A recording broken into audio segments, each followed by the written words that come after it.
Eh bien, ce matin, nous sommes toujours à la Cité internationale à Lyon, à l'occasion de la deuxième internationale des gamets du monde, en compagnie de Michel Bouche. Michel Bouche, bonjour. Bonjour. Alors, vous êtes un voisin, en quelque sorte, directeur de l'interprofession des vins de Savoie, mais également de la Maison des vins de Savoie, récemment inaugurée, une très très belle maison dans la banlieue de Chambéry.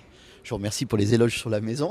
Effectivement, on a construit une maison des vins en Savoie il y a 3 ans maintenant. Donc, on avait besoin de cet équipement pour pouvoir aussi travailler aussi bien au niveau de la partie expérimentale que de toute la partie réception du public et dégustation des vins. Avec une cave de présentation des vins, de pratiquement tous les vins à tour de rôle. Et puis moi, j'ai été très impressionné également chez vous par le laboratoire d'analyse sensorielle. Ah oui, la salle de dégustation, pour l'appeler. C'est vrai que c'est un outil de travail qui est important pour nos professions parce qu'on a toujours besoin à la fois de déguster les vins pour les contrôles qualité, pour pouvoir apprécier ceux qui sont bons, ceux qui le sont moins et corriger les éventuelles dérives qu'il peut y avoir. Et puis surtout pour former les gens qui aujourd'hui sont soit des amateurs, soit des personnes qui travaillent dans le milieu du tourisme et qui ont besoin de beaucoup apprendre autour du vin et d'avoir des explications qui soient claires. Et pour ça, une salle de dégustation, c'est un outil indispensable. Michel Bouche, l'année dernière, c'était nos amis suisses qui étaient les présidents d'honneur du concours. Cette année, ce sont les vins de Savoie que vous représentez. Un honneur pour vous ? Ah oui, bien sûr, surtout que le gamay est un cépage qui est quand même planté en Savoie depuis longtemps et qui reste un des cépages importants pour les vins rouges de Savoie, puisqu'il représente à peu près la moitié de production des vins rouges. Ça veut dire quoi, 15%? C'est oui, près de 15% des surfaces aujourd'hui. On a 2200, 2300 hectares de vignes, 300 hectares de gamay aujourd'hui, vinifiés à la fois en vin rouge et en vin rosé. L'autre partie des 15%, c'est quoi, la mondeuse ? En rouge, c'est la mondeuse qui est le cépage rouge typiquement savoyard et ce qui nous permet d'avoir deux vins qui sont vraiment différents puisque le gamay est plutôt léger, goulayant, plus sur des arômes fruits, fraîcheur, et la mondeuse avec des arômes beaucoup plus tanniques, avec malgré tout un vin qui est peu alcoolisé au départ, mais qui a beaucoup de tanins dans le raisin, donc qui permet d'avoir des vins très structurés.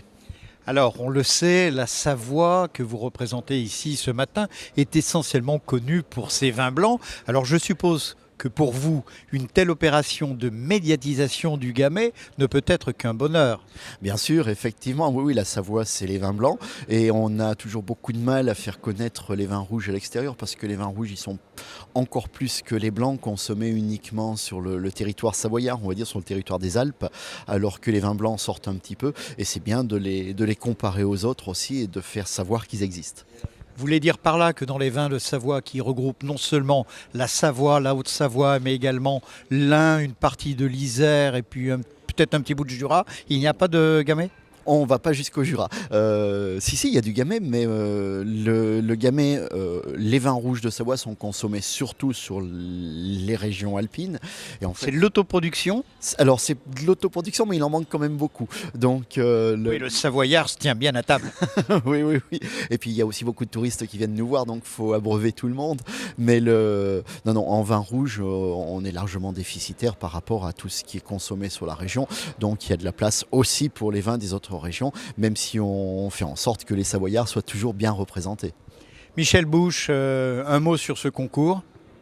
Ah ben moi j'apprécie beaucoup la qualité du concours, mais les concours en général, quand un concours est bien organisé, qu'on respecte les règles d'anonymat et surtout qu'on est en sérénité pour déguster, parce que la dégustation c'est une grande leçon d'humilité déjà, on ne sait pas ce qu'on déguste, donc à part le gamay pour cette occasion-là, mais c'est de se mettre dans la peau du consommateur et dans le côté hédoniste, de se faire plaisir avec un vin et de se dire qu'on aura plaisir à offrir un vin à des convives ou à partager une bouteille. Et c'est vrai que le fait d'avoir un concours où on va attribuer des médailles, on se doit d'être le plus juste possible et d'attribuer les médailles au meilleur des vins. Pour ça, on a besoin d'une ambiance qui est particulière et là, c'était parfaitement réussi. La sérénité, de l'humilité, de la convivialité également. Alors, vin, œnologie, gastronomie, le mot de la fin, FAIM. Là, vous nous proposez quoi comme vin, comme plat savoyard avec le gamay de chez vous ? Ah, alors ça va être difficile, il va falloir trouver un plat savoyard. Ben moi, Il y a de la charcuterie en Savoie. Il y a la charcuterie, mais moi je le goûte très bien sur un farçon. Alors le farçon, on ne sait pas ce que c'est, ou le farcement, c'est une sorte de cake de pommes de terre qui est cuit dans un moule au bain-marie chemisé de lard fumé. Il y a un peu de graisse d'oie aussi. Avec un petit peu de graisse d'oie, et puis surtout qui a la particularité d'être salé-sucré, parce qu'à l'intérieur de ces pommes de terre cuites à la vapeur, il y a des pruneaux, en général des pruneaux, parfois des raisins de Corinthe, et on coupe ça en tranches, on sert ça souvent avec des civets, mais c'est un plat qui s'harmoniserait très très bien avec un gamay. Alors Michel Bouche, merci. Vous avez compris que ça sera farcément bon. Un verre de gamay chez vous avec ce farcement. Alors merci, bravo pour cette présidence d'honneur de la 2e édition des Gamets du Monde. L'année prochaine, on ne sait pas encore qui cela sera, enfin quel sera le président. Merci, bon retour en Savoie et beaucoup de fraîcheur.